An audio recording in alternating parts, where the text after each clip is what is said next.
Di luar sana terdapat banyak agama yang berpenampilan seperti imej seorang Muslim, seperti memakai serban dan berhijab, sedangkan mereka bukan beragama Islam.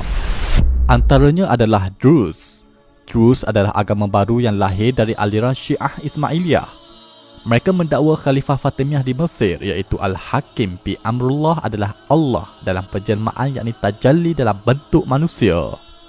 Agama ini telah mengadun kepercayaan falsafah Yunani, Hindu dan Buddha dengan kepercayaan Syiah Ismailiyah. Pemakaian mereka ini adalah kerana pengaruh budaya dan masyarakat di Timur Tengah. Agama Saba'in Mandain. Saba'in Mandainism adalah agama yang lahir di Iraq, sekitar pesisiran sungai Efrat dan Tigris. Mereka menganggap Nabi Yahya atau John the Baptist adalah Nabi utama di sisi ajaran mereka.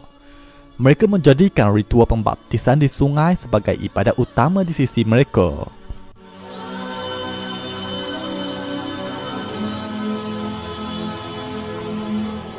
Agama Zoroaster.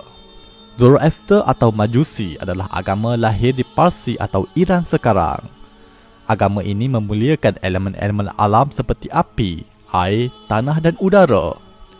Agama ini telah sedia ada sebelum dari zaman Nabi Isa lagi. Malah ia pernah dianut oleh pemimpin besar Empire Parsi seperti Cyrus the Great.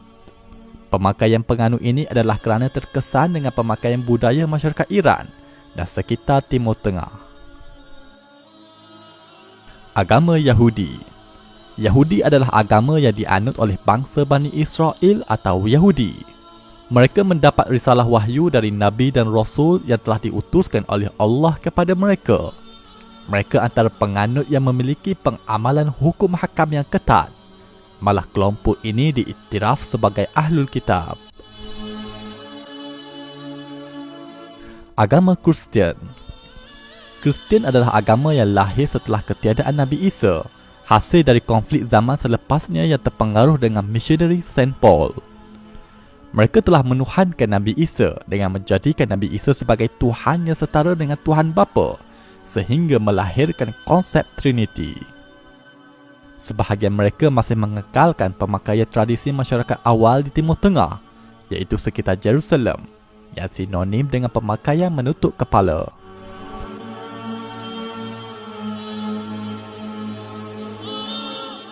Agama Samaritan.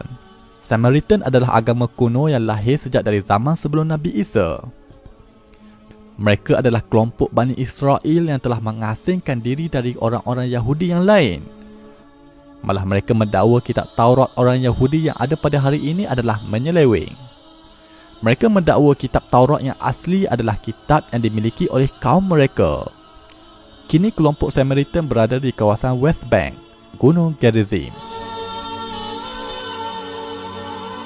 Agama Yazdani. Yazdanism adalah agama baru yang lahir dari kalangan bangsa Kurdish. Mereka menyembah Tuhan yang bernama Yazdan. Mereka menggabungkan ajaran Hindu, Kristian, Majusi dan Sufi Batiniyah. Mereka beriman wujud ketua malaikat Merak yang dinamakan sebagai Melek Taus. Kisah Melek Taus ini adalah versi mereka membersihkan karakter iblis dalam versi Al-Quran. Mereka juga ada ritual memuja kubur wali mereka iaitu kubur Adi Ibn Musafir yang terletak di Iraq. Agama Yarsani. Yarsanism atau Ahlul Haq atau KKI adalah agama baru yang lahir di Parsi dari kelompok Kurdish. Agama ini diasaskan oleh Sultan Sahak. Mereka menganggap Sultan Sahak sebagai nabi baru mereka. Mereka juga adalah kelompok yang melampau menganggap Sayyidina Ali sebagai jemaah Allah di dunia. Mereka juga meminta pertolongan dengan Sayyidina Ali. Ya Ali, Ya Ali, Ya Ali, Haidar, Haidar, Haidar, Madar. Ya Ali, Ya Ali, Ya Shah berdi bermadar. Agama ini bersifat sinkretism dengan mencampuri agama Kristian, Zoroaster dan Hindu. Agama Qadiani. Agama Qadiani atau gerakan Ahmadiyah Qadiani adalah agama baru yang lahir di India pada abad ke-18. Mirza Ghulam Ahmad adalah pengasas gerakan ini. Dia telah mendakwa dirinya sebagai Rasul baru. Imam Mahdi dan Nabi Isa yang akan turun di akhir zaman. Qadiani juga telah mengubah beberapa syariat dalam Islam dan memiliki komuniti eksklusif di kalangan mereka. Agama Bahai.